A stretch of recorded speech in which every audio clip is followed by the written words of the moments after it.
Welcome to Dreamtale Sleep Stories. Tonight's reading is The Little Red Hero.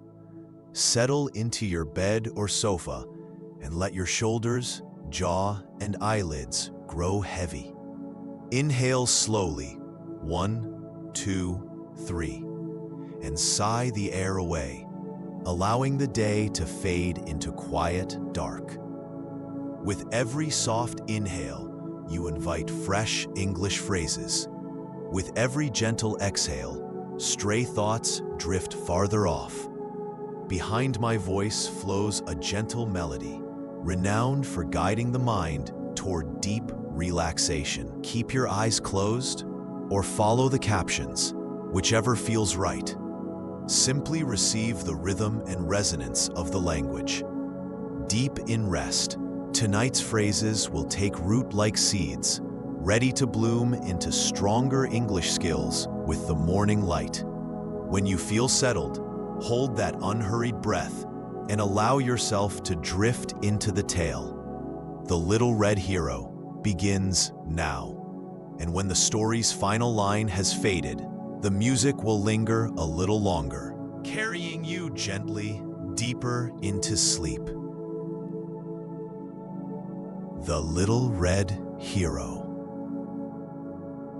Ruby was a young ladybug who lived in a beautiful flower garden. She was very small, even smaller than other young ladybugs. Her red wings had only 3 black spots, while most ladybugs had 7 spots. This made Ruby feel different and sometimes sad. Ruby loved to fly, but she was not very good at it yet. When she tried to fly from one flower to another, she often fell down or bumped into leaves. The other insects in the garden would laugh at her when this happened. "Look at Ruby," they would say. "She cannot fly properly." This made Ruby feel embarrassed and lonely. She wished she could be like the older ladybugs who flew so gracefully through the garden.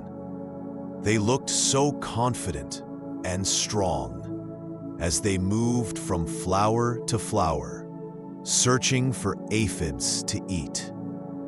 One sunny morning, Ruby was sitting on a yellow sunflower, feeling sorry for herself.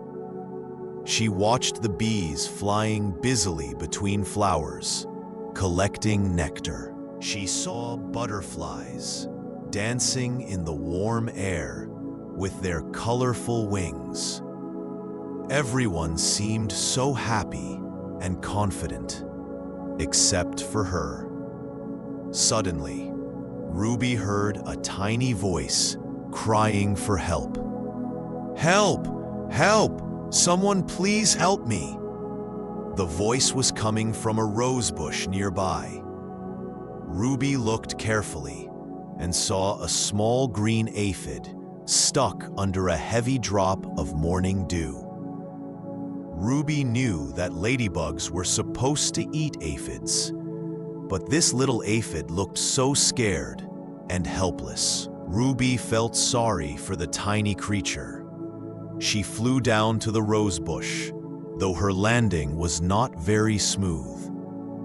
"Please don't eat thee," cried the aphid. "I'm too small to be a proper meal anyway." Ruby was surprised. She had never talked to an aphid before. "I'm not going to eat you," she said kindly. "I want to help you. What's your name?" "My name is Andy," said the aphid, looking amazed. "You really want to help me? But you're a ladybug." "Yes, I am," said Ruby. "But that doesn't mean I have to be mean to you. Let me try to move this water drop." Ruby pushed against the heavy drop of dew with all her strength. It was difficult because she was so small. But finally, the water rolled away. Andy was free. "Thank you so much, Ruby," said Andy gratefully. "You saved my life, but now I have to warn you about something terrible that's happening in the garden." "What do you mean?" asked Ruby, worried. Andy looked around nervously. "There are hundreds of my cousins coming to the garden today. They want to eat all the flowers and destroy the plants. I don't want this to happen, but I can't stop them alone. They're much bigger and stronger than me." Ruby felt her heart sink.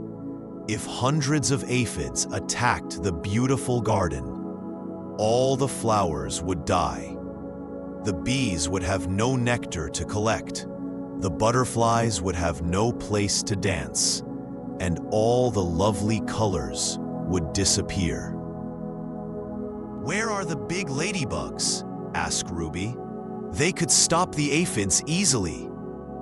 "They all flew to the far side of the garden this morning," said Andy sadly. "They won't be back until evening. By then, it will be too late." Ruby looked around the garden that she loved so much. She thought about all the beautiful flowers that might be destroyed. She thought about her friends, the bees and butterflies, who would lose their home. Then she made a decision. "I have to do something," said Ruby bravely. "Even if I'm small and can't fly very well, I can't just watch the garden be destroyed." "But how can you stop hundreds of aphids all by yourself?" asked Andy. Ruby thought for a moment. "I don't know yet, but I have to try. Will you help me, Andy?" Andy nodded eagerly. "Yes, I know where they're planning to enter the garden. They're coming through the gap in the fence near the big oak tree." Ruby and Andy hurried toward the oak tree as fast as they could. On the way, they met Bella the bee, who was collecting nectar from some lavender flowers. "Ruby, Andy," called Bella in surprise. "What are you two doing together? And why do you look so worried?" Ruby quickly explained about the aphid invasion. Bella's eyes grew wide with alarm. "This is terrible," said Bella. "All our flowers will be ruined. But what can we do? There are only 3 of us, and you said there are hundreds of them." "We have to think of a clever plan," said Ruby. "Maybe we can't fight them, but we can try to stop them another way." As they reached the oak tree, they could hear a loud buzzing sound coming from beyond the fence.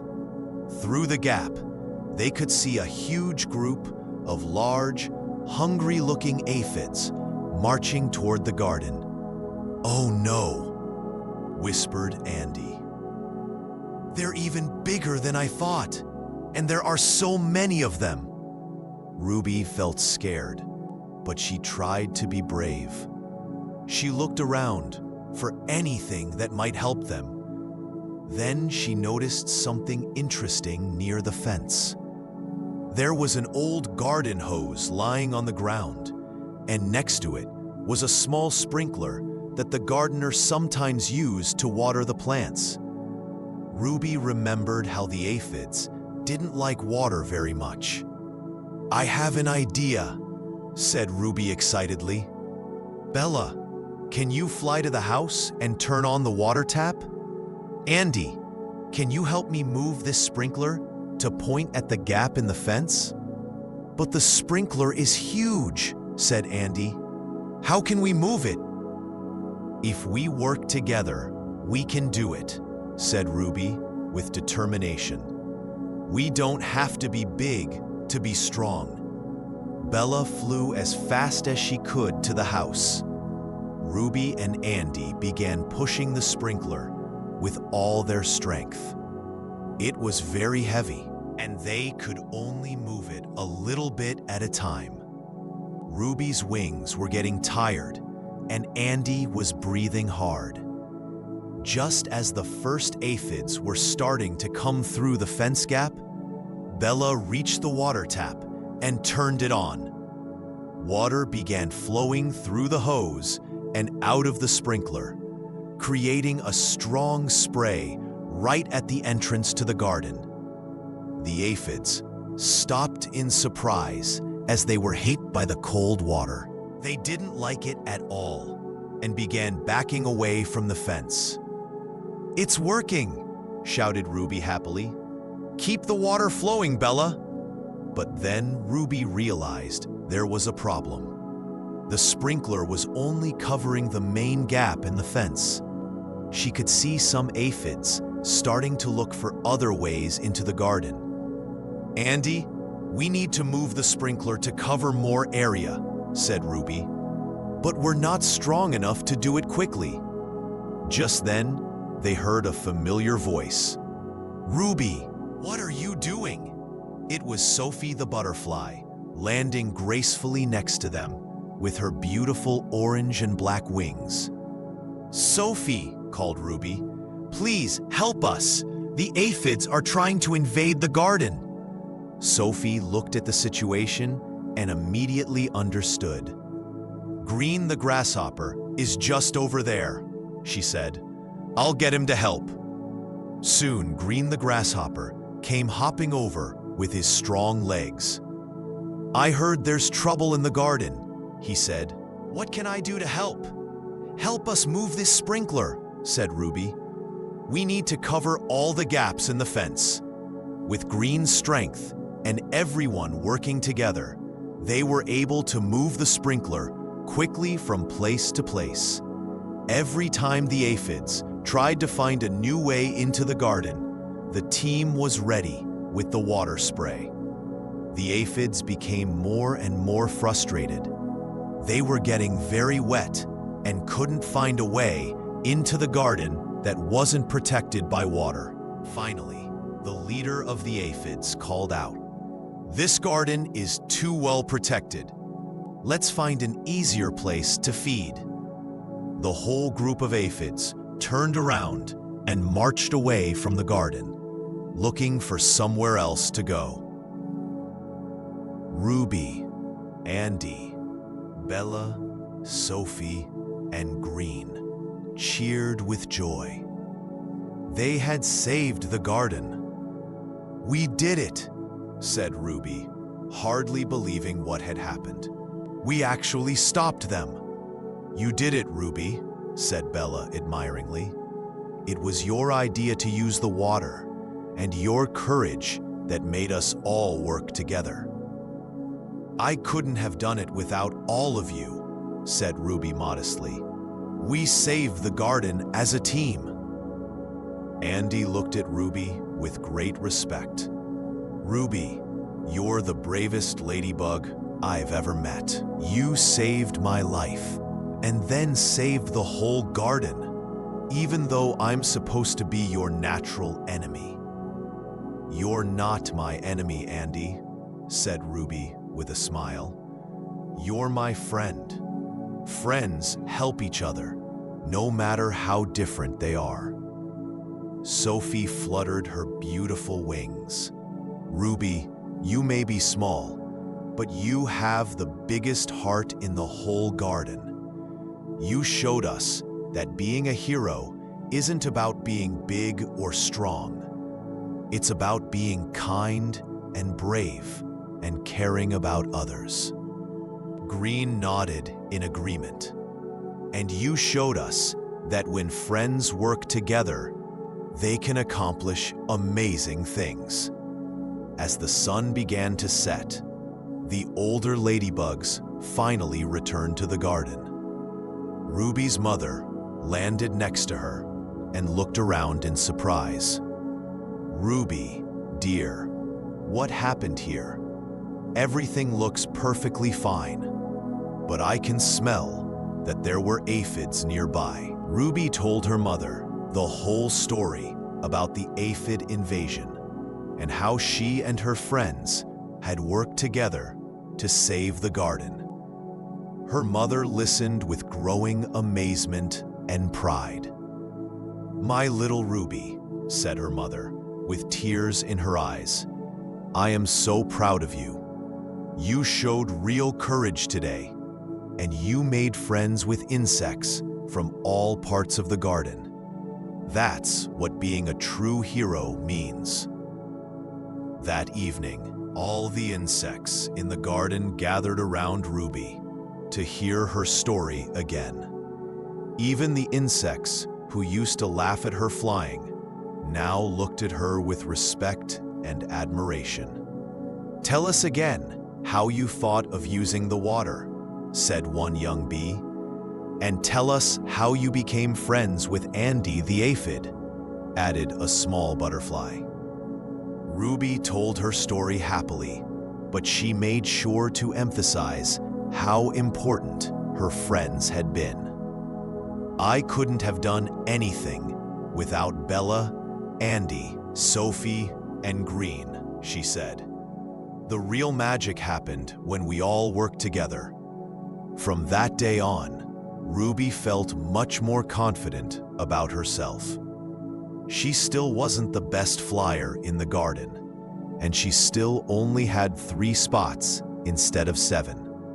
But she knew that these things didn't matter. What mattered was having a kind heart, being brave when others needed help, and knowing that true friends would always support each other. Andy became Ruby's special friend.